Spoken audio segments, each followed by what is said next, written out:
पहलगाम दहशतवादी हल्ल्याप्रकरणी गुप्तचर खात्याकडून 14 दहशतवाद्यांची यादी जारी झालेली आहे। दहशतवाद्यांची कुंडली भारताच्या हाती लागली आहे। सोपोर भागात लष्कर-ए-तोयबाचा एक स्थानिक दहशतवादी सक्रिय आहे। अवंतीपुरा भागातही दहशतवादी सक्रिय असल्याची माहिती आता समोर येते आहे। सूत्रांनी दिलेल्या माहितीनुसार त्या व्यक्तींची नावं आता समोर येत आहेत। ती नावं आपण पाहूयात ग्राफिक्सच्या माध्यमातून। आदिल रहमान देट्टू, आसिफ अहमद शेख, अहसान अहमद,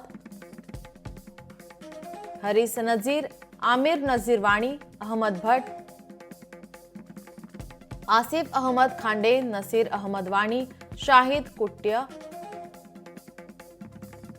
आमिर अहमद दार, अदनान सफीदार, जुबेर अहमद वाणी, हारून रशीद गनई, झाकीर अहमद गनी ही नावं सध्या आता समोर येत आहेत।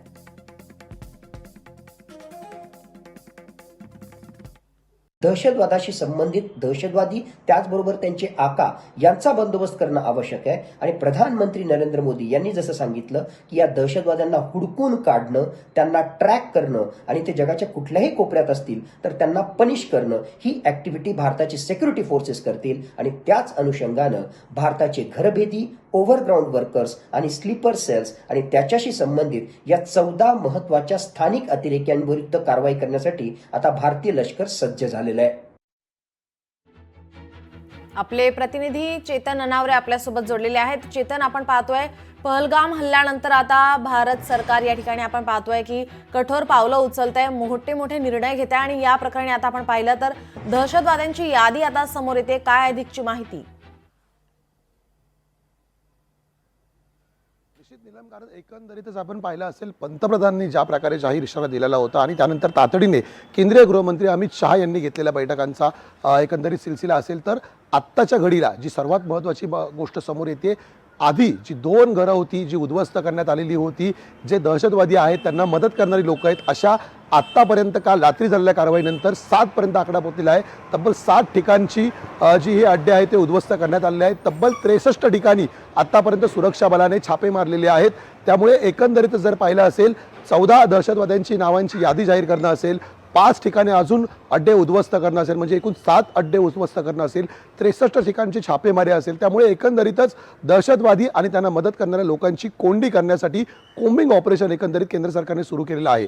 त्यामुळे आता याचा तपासही NIA कडे दिल्याची माहिती समोर येत आहे। एकूणच जर पाहिलं असेल तर पाकिस्तान भोवतीचा जो एकंदरीतच कोंडीत पकडण्याचा प्रयत्न असेल सरकारचा, तो पाहायला मिळत आहे। आधी पाणी बंद करण्याचा प्रकार असेल, आता काल आपण एकंदरीत 2 दिवसामध्ये पाहिलं असेल पुणे या ठिकाणी येऊन NIAचं 2 पथकीय तपास होतं, 2 सदस्यीय पथक होतं, ते येऊन तपास करून गेलेलं होतं। त्यांनी कुठेतरी विचारपूस केलेली होती, चौकशी केलेली होती आणि आता एकंदरीत या प्रकरणामध्ये संबंधित यंत्रणा पाहिल्या तर हा तपास आता केंद्रीय गृह मंत्रालयाने NIA कडे दिल्याची माहिती समोर येत आहे। त्यामुळे एकूणच पाकिस्तान विरोधात आणि या दहशतवाद्यांविरोधातील पुरावे गोळा करण्याचं काम भारताकडून सुरू असल्याचं पाहायला मिळतं। चेतन, जर आपण पाहिलं तर आपल्याकडे मिळालेल्या माहितीनुसार 18,000 पाकिस्तानी जे भारतामध्ये वास्तव्यास आहेत त्यांची माहिती आता गोळा केली जाते, त्यांना शोधण्यात येत आहे। मात्र अजूनही काही जण बेपत्ता आहेत, त्या संदर्भात काय माहिती आहे?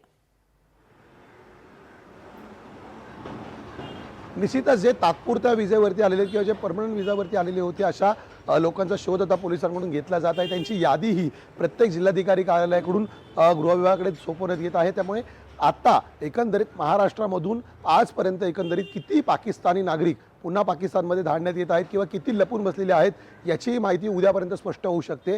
मात्र तुर्तास तरी आपण पाहिलं असेल तर पहलगाम हल्ल्यानंतर कुठेतरी काश्मीरच्या खोऱ्यांमध्ये, दऱ्याखोऱ्यांमध्ये लपलेले जे आतंकवादी होते किंवा त्यांना मदत करणारी लोक होती, यांनाही आता एकंदरीत रडारवरती केंद्र सरकार घेताना पाहायला मिळतंय। नीलम जी, नक्कीच धन्यवाद चेतन, आपण दिलेल्या या सविस्तर माहितीसाठी। लोकशाही मराठी ऐका, पहा, जागरूक रहा।